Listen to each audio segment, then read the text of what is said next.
श्रील प्रभुपाद की जय, गुरु गौरांग की जय। श्रील प्रभुपाद जी हरदास ठाकुर के गुणों का वर्णन अपने ग्रंथों में कई जगह पर किए हैं, तो उन्हीं गुणों को हम श्रवण कर रहे हैं। पिछले सत्र में हरदास ठाकुर की विशेष कृपा कुलीन ग्राम के निवासियों पर थी और चैतन्य महाप्रभु कुलीन ग्राम के वासियों को जगन्नाथ भगवान के प्रतीक से एक विशेष सेवा प्रदान किए थे। जब भी जगन्नाथ जी की रथ यात्रा होती थी तो कुलीन ग्राम के वासी रेशम की रस्सियां लेकर आते थे जगन्नाथ भगवान के लिए। और साथ ही साथ शिल प्रभुपाद जी समझाते हैं कि हरदास ठाकुर का कभी भी कोई भक्त नकल नहीं करना चाहिए, अनुकरण नहीं करना चाहिए, क्योंकि हम हरदास ठाकुर के उस स्तर पर नहीं है कि हम 24 घंटा हरिनाम जप कर सकें। और साथ ही साथ शुद्ध भक्तों को चाहिए कि वह ग्रंथों का प्रकाशन करे, जिससे बद्ध जीवन ग्रंथों को पढ़कर अपने जीवन का कल्याण कर सके। अब ये तो आप जानते ही हैं, हरदास ठाकुर को जगन्नाथपुरी का जो मंदिर है उसमें प्रवेश निषेध था, वह उस मंदिर में प्रवेश नहीं कर सकते थे। विरोध की स्थिति से बचने के लिए श्रील हरदास ठाकुर, श्रील रूप गोस्वामी तथा श्रील सनातन गोस्वामी, ये तीनों महान भक्त जगन्नाथ मंदिर में प्रवेश नहीं करते थे। आज भी जगन्नाथ मंदिर में वह प्रथा है कि जो लोग हिंदू धर्म नामक वैदिक संस्कृति का दृढ़ता से पालन नहीं करते, उन्हें मंदिर में प्रवेश करने नहीं दिया जाता। श्रील हरदास ठाकुर, श्रील रूप गोस्वामी तथा श्रील सनातन गोस्वामी, इन तीनों का पहले मुसलमानों से घनिष्ठ संबंध था। हरदास ठाकुर तो मुसलमान परिवार में ही जन्मे थे और श्रील रूप गोस्वामी तथा श्रील सनातन गोस्वामी हिंदू समाज में अपना सामाजिक स्थान त्यागने के पश्चात मुसलमान सरकार में मंत्री नियुक्त हुए थे। यहाँ तक कि उन्होंने अपने नाम भी बदलकर दबीर खास तथा साकर मलिक रख लिए थे। इस तरह वे ब्राह्मण समाज से तथा कथित रूप से बहिष्कृत माने जाते थे। फलस्वरूप वे विनयवश जगन्नाथ मंदिर में प्रवेश नहीं करते थे। यद्यपि श्री चैतन्य महाप्रभु के रूप में भगवान जगन्नाथ नित्य ही उनसे स्वयं भेंट करने आते थे। इसी प्रकार कभी कभी कृष्ण भावनामृत संघ के सदस्यों को भी भारत के कुछ मंदिरों में प्रविष्ट होने नहीं दिया जाता। जब तक हम हरे कृष्ण नाम का जप करते हैं, उनके साथ स्वयं कृष्ण रहते हैं। अतएव किसी मंदिर में यदि प्रवेश ना मिले तो इसके लिए दुखी नहीं होना चाहिए। ऐसे अंधविश्वासी निषेधों का श्री चैतन्य महाप्रभु ने कभी भी अनुमोदन नहीं किया। जिन्हें जगन्नाथ मंदिर में प्रवेश के लिए अयोग्य माना जाता था, उनके पास श्री चैतन्य महाप्रभु रोजाना मिलने जाते थे। इससे पता चलता है कि उन्हें ऐसे निषेध मान्य नहीं थे। फिर भी ये महान व्यक्ति मंदिर में किसी प्रकार की अनावश्यक खलबली से बचने के लिए जगन्नाथ मंदिर में प्रवेश नहीं करते थे। चैतन्य चरितामृत मध्य लीला पहला अध्याय श्लोक क्रमांक 63 के तात्पर्य से प्रभुपाद जी बता रहे हैं। तो प्रभुपाद जी कहते हैं, कभी भी उस भक्त को ऐसा महसूस नहीं करना चाहिए कि मैं मंदिर में प्रवेश नहीं कर पा रहा, मंदिर में भगवान का दर्शन नहीं कर पा रहा। अगर मंदिर में प्रवेश नहीं भी मिल पा रहा तो भी अगर वह भक्त हरे कृष्ण मंत्र का जप कर रहा है, तो इसका अर्थ है भगवान नाम के रूप में उस भक्त के साथ सदैव निवास करते हैं। उसको कभी भी दुख नहीं होना चाहिए, अपने हृदय में ग्लानि नहीं होनी चाहिए कि मुझे मंदिर में प्रवेश क्यों नहीं मिल रहा। तो हरदास ठाकुर भी इसी तरह संतुष्ट थे, स्वयं भगवान उनको मिलने आते थे। जबकि हरदास ठाकुर ऐसी अपेक्षा नहीं रखते थे कि मैं मंदिर में नहीं जा पा रहा हूं तो भगवान मुझे मिलने क्यों नहीं आ रहे। तो ऐसे विशेष भक्त थे हरदास ठाकुर, जिनको चैतन्य महाप्रभु जो स्वयं भगवान है वह मिलने के लिए आते थे, उनके लिए प्रसाद लेकर आते थे। हरदास ठाकुर की विनम्रता। हरदास ठाकुर ने कहा, मैं अत्यंत पापी और अधम हूं। मैं बाहर की प्रतीक्षा करते हुए बाद में एक मुट्ठी प्रसाद खाऊंगा। यद्यपि हिंदू तथा मुसलमान अत्यंत सौहार्दपूर्ण ढंग से मिलकर रहते थे, फिर भी उनमें कुछ अंतर थे। मुसलमानों को यवन अथवा निम्न कुल में उत्पन्न माना जाता था और जब भी उन्हें आमंत्रित किया जाता था तो उन्हें घर के बाहर दरवाजे पर ही भोजन परोसा जाता था। यद्यपि श्री चैतन्य महाप्रभु तथा नित्यानंद प्रभु ने स्वयं हरदास ठाकुर को अपने साथ प्रसाद ग्रहण करने के लिए बुलाया, किंतु उन्होंने अत्यंत विनीत भाव से कहा, मैं घर के बाहर ही प्रसाद ले लूंगा। यद्यपि हरदास ठाकुर उन्नत वैष्णव थे, उन्हें जिन्हें अद्वैत आचार्य नित्यानंद प्रभु तथा श्री चैतन्य महाप्रभु ने स्वीकार किया था, फिर भी सामाजिक शांति भंग न हो इसलिए अपने आप को मुसलमान मानते हुए वह हिंदू समाज की सीमा के बाहर ही रहे। इसलिए उन्होंने घर के बाहर प्रसाद ग्रहण करने की बात की। यद्यपि वे उच्च पद पर थे और अन्य महान वैष्णवों के समान थे, फिर भी वे अपने आप को पापिष्ट और अधम मानते थे। भले आध्यात्मिक दृष्टि से कोई वैष्णव कितना ही उन्नत क्यों ना हो, ऊपर से वह अत्यंत दीन व विनीत बना रहता है। चैतन्य चरितामृत मध्य लीला 3 अध्याय श्लोक क्रमांक 63। तो हरदास ठाकुर को एक बार चैतन्य महाप्रभु कहे, आप आइए मेरे साथ प्रसाद लीजिए।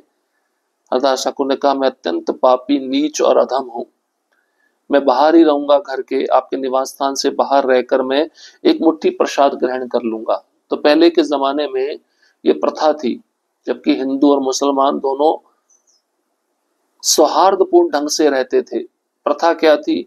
मुसलमानों को यवन अथवा निम्न कुल में उत्पन्न माना जाता था। जब ऐसे लोग हिंदुओं के द्वारा आमंत्रित किए जाते थे तो उन्हें घर के अंदर प्रवेश करने नहीं दिया जाता था, घर के दरवाजे के बाहर ही उनको प्रसाद परोसा जाता था। चैतन्य महाप्रभु नित्यानंद प्रभु ने हरदास ठाकुर को स्वीकार किया। उन्होंने कहा, आप हमारे साथ आइए, प्रसाद लीजिए। लेकिन हरदास ठाकुर ने विनीत विनम्र होकर कहा, मैं घर के बाहर ही प्रसाद ले लूंगा। क्यों ऐसा कहा? क्योंकि उन्हें पता था अगर मैं घर के अंदर गया तो इससे हिंदू समाज में शांति भंग हो जाएगी और हिंदू लोग नित्यानंद प्रभु को, चैतन्य महाप्रभु को बुरा भला कहने लगेंगे मेरे कारण।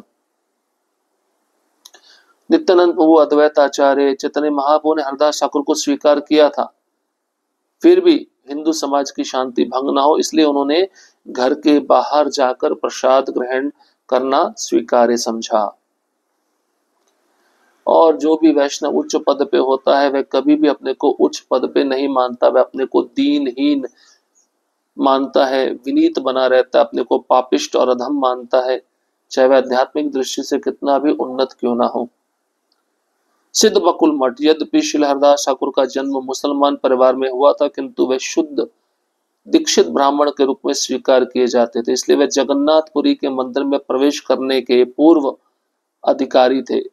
किंतु कुछ ऐसे नियम थे जिनके अनुसार वर्णाश्रम धर्म, ब्राह्मण, क्षत्रिय, वैश्य तथा शूद्र के लोग ही मंदिर में प्रवेश कर सकते थे। हरदास ठाकुर विनम्रतावश इन नियमों का उल्लंघन नहीं करना चाहते थे, इसलिए उन्होंने कहा कि उनमें मंदिर में प्रवेश करने की शक्ति नहीं है। उन्होंने प्रार्थना की कि यदि महाप्रभु मंदिर के भीतर रहेंगे तो हरदास के लिए महाप्रभु के दर्शन का कोई उपाय नहीं रहेगा। बाद में जब हरदास ठाकुर जगन्नाथपुरी गए तो वे मंदिर से बाहर समुद्र तट पर सिद्ध बकुल नामक स्थान पर रहे। वहां अब एक मठ बना दिया गया है जो सिद्ध बकुल मठ के नाम से विख्यात है। जो लोग जगन्नाथपुरी जाते हैं वे सिद्ध बकुल तथा समुद्र तट पर हरदास ठाकुर की समाधि के दर्शन के लिए जाते हैं। तो हम पहले ही पढ़ चुके हैं सिद्ध बकुल मठ के बारे में। इस प्रकार से चैतन्य महाप्रभु ने भगवान जगन्नाथ का दातुन वहां पे रोपण किया और एक वृक्ष निकल आया, और इस वृक्ष को काटने के लिए भगवान जगन्नाथ के रथ की पहिए की लकड़ी बनाने के लिए उसको काटा जाना था, लेकिन वो वृक्ष एक दिन पहले खोखला हो गया और बाद में खोखला हुआ तब सिपाहियों ने आके देखा खोखला हो गया, काटा नहीं जा सकता। अगले दिन वो जो बकुल का वृक्ष था फिर भरा भरा हो गया, इसलिए सिद्ध पीठ माना जाता है, सिद्ध मठ माना जाता है ऐसे स्थान को। वैष्णव का दैन्य भाव, यद्यपि हरदास ठाकुर इतने सम्मानित वैष्णव थे कि उन्हें हरदास गोस्वामी कहा जाता था, किंतु फिर भी वे सामान्य लोगों के विचारों को विचलित नहीं करना चाहते थे। वे इतने सामान्य थे कि उन्हें ठाकुर तथा गोसाई कहा जाता था, जो महाभागवत वैष्णव की पदवियां हैं। सामान्यतः गुरु को गोसाई तथा परमहंसों को ठाकुर कहा जाता है, क्योंकि वे आध्यात्मिकता के सर्वोच्च स्तर पर अवस्थित होते हैं। तो भी हरदास ठाकुर मंदिर के पास नहीं जाना चाहते थे, यद्यपि स्वयं श्री चैतन्य महाप्रभु ने उन्हें वहां बुलाया था। जगन्नाथ मंदिर में अब भी वर्णाश्रम धर्म वाले हिंदुओं को ही प्रवेश मिलता है। जो अहिंदू हैं उन्हें मंदिर में प्रवेश करने नहीं दिया जाता। ये बहुत प्राचीन विधान है। अतः हरदास ठाकुर मंदिर के निकट भी नहीं जाना चाह रहे थे, यद्यपि वे मंदिर में प्रवेश करने के लिए सर्वथा योग्य एवं सक्षम थे। यही वैष्णव दैन्य कहलाता है। एकांत भजन। श्री चैतन्य महाप्रभु का एक कथन महत्वपूर्ण है। निवृत्ते वसिया तहा करीब स्मरण। मैं एकांत स्थान में बैठकर भगवान के चरण कमलों का स्मरण करूंगा। नवदीक्षित शिष्यों को एकांत में बैठकर हरे कृष्ण महामंत्र का कीर्तन करते हुए भगवान के चरण कमलों का स्मरण करने की नकल नहीं करनी है। हमें सदैव स्मरण रखना होगा कि यह तो स्वयं श्री चैतन्य महाप्रभु थे, जिन्हें अपने लिए हरदास ठाकुर के लिए एकांत स्थान चाहिए था। कोई भी व्यक्ति सहसा हरदास ठाकुर का पद प्राप्त नहीं कर सकता और न एकांत स्थान में बैठकर हरे कृष्ण महामंत्र का कीर्तन तथा भगवान के चरण कमलों का स्मरण कर सकता है। केवल हरदास ठाकुर या श्री चैतन्य महाप्रभु ही ऐसा अभ्यास कर सकते हैं, जो स्वयं आचार्य के उचित व्यवहार को प्रदर्शित करते हैं। आजकल हम देखते हैं कि अंतर्राष्ट्रीय कृष्ण भावनामृत संघ के कुछ सदस्य एकांत स्थान में बैठने के लिए अपना अपना प्रचार कार्य छोड़ रहे हैं। यह शुभ लक्षण नहीं है। यह हकीकत है कि श्रील भक्ति सिद्धांत सरस्वती ठाकुर ने नवदीक्षितों के लिए इस विधि की भर्त्सना की है। नवदीक्षितों के लिए यह बिल्कुल संभव नहीं है। नवदीक्षितों को तो गुरु के निर्देशानुसार परिश्रम पूर्वक कार्य करना चाहिए और इस तरह श्री चैतन्य महाप्रभु के संप्रदाय का प्रचार करना चाहिए। जब व्यक्ति परिपक्व हो जाए तभी वह हरे कृष्ण मंत्र का कीर्तन करने के लिए एकांत स्थान में बैठे, जैसा कि श्री चैतन्य महाप्रभु ने स्वयं किया था। यद्यपि श्री चैतन्य महाप्रभु स्वयं पूर्ण भारत का भ्रमण करते रहे और बाद में ही जगन्नाथपुरी में रहने लगे, यहाँ तक कि जगन्नाथपुरी में भी जगन्नाथ मंदिर की विशाल सभाओं में वे हरे कृष्ण महामंत्र का कीर्तन किया करते थे। कहने की बात यह है कि मनुष्य को अपने आध्यात्मिक जीवन के प्रारंभ में हरदास ठाकुर की नकल नहीं करनी चाहिए। पहले उसे अपनी भक्ति पक्की बनानी चाहिए और इस तरह श्री चैतन्य महाप्रभु का समर्थन प्राप्त करना चाहिए। तभी वह किसी एकांत स्थान में शांति पूर्वक बैठकर हरे कृष्ण महामंत्र का कीर्तन कर सकता है और भगवान के चरण कमलों का स्मरण कर सकते हैं। इंद्रियां अत्यंत प्रबल होती हैं और यदि नवदीक्षित भक्त हरदास ठाकुर की नकल करता है तो उसके शत्रु काम, क्रोध, लोभ, मोह, मद तथा मात्सर्य उसे सताएंगे और हैरान करेंगे। फलतः नवदीक्षित भक्त हरे कृष्ण महामंत्र का कीर्तन करने के बदले गहरी नींद सोएगा। प्रचार कार्य उन्नत भक्तों के निमित्त है और जब वह भक्ति के धरातल पर और ऊंचे उठ जाएं, तब वह एकांत स्थान में रहकर हरे कृष्ण मंत्र का कीर्तन कर सकते हैं। किंतु यदि कोई उन्नत आध्यात्मिक जीवन की केवल नकल करता है तो उसका सही तरह पतन होगा, जिस तरह वृंदावन में सहजियों का होता है। चैतन्य चरितामृत मध्य लीला 11वां अध्याय श्लोक क्रमांक 176 के तात्पर्य से प्रभुपाद जी लिखे हैं। बहुत ही महत्वपूर्ण बात है। कोई भक्त कहे मैं एकांत स्थान में बैठकर हरे कृष्ण मंत्र का जप करूंगा, तो ये जो सिद्धांत है नवदीक्षितों के लिए नहीं है। प्रभुपाद जी भी कहते थे पहले गुरु के निर्देशानुसार अपने को भक्ति में पक्का बनाओ, साधना भक्ति अच्छे से करो, उसके पश्चात आप एकांत में जाकर भगवान का नाम जप अच्छे से कर सकते हो। और यदि भक्त ऐसा नहीं करता, वो हरदास ठाकुर की नकल करना चाहता है, तो उसका पतन होगा। कैसे पतन होगा? वो एकांत स्थान में जाएगा और उसकी इंद्रियां विचलित रहेंगी, विषयों के प्रति आसक्त हो जाएंगी। ऐसा भक्त हरे कृष्ण महामंत्र का कीर्तन करने के बदले गहरी नींद सोएगा। तो पहले अपने इंद्रियों को भगवान की सेवा में लगाकर गुरु के निर्देशानुसार नियंत्रित करना चाहिए, तब वह लंबी साधना के बाद एक अच्छा एकांत स्थान देखकर भजन कर सकता है। तो यहाँ पर महाप्रभु का भी उदाहरण दिया। महाप्रभु एकांत में रहते थे, लेकिन जब जगन्नाथपुरी मंदिर में जाते थे, वहां पे भरी सभा में वो हरे कृष्ण मंत्र के कीर्तन में नृत्य करते थे अन्य भक्तों के साथ। तो जब भक्त परिपक्व हो जाए तभी वह हरे कृष्ण मंत्र का कीर्तन करने के लिए एकांत स्थान में बैठे, जैसे चैतन्य महाप्रभु स्वयं किए थे। इसलिए बताते हैं पहले भक्तों को अपनी भक्ति पक्की करनी चाहिए। अगर भक्त की अपनी भक्ति पक्की नहीं है और वह एकांत स्थान में जाएगा तो इंद्रियां उसको विचलित करेंगी।